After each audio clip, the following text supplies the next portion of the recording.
Hello friends, welcome back to my YouTube channel. In this video, we will learn about how we can get any product with Apple gift card on Apple Store.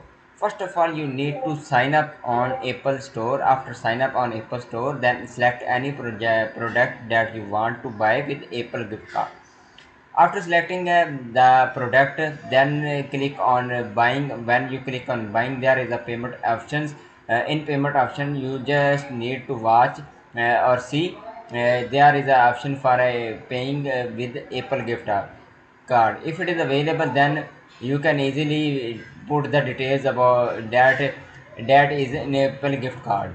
When you put the details in Apple gift card in payment section, you get easily product. But if in payment section there is a no option for Apple gift card, then you just need to click on contact us. After clicking on contact us, you just need to ask to assistant for payment option of Apple gift card.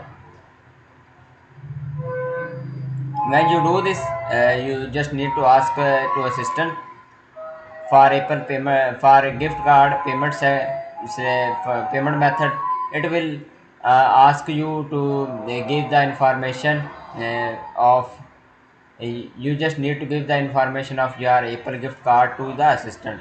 After doing this, you get easily product with Apple gift card. This is a simple tutorial about how we can get product with Apple gift card. Thanks for watching.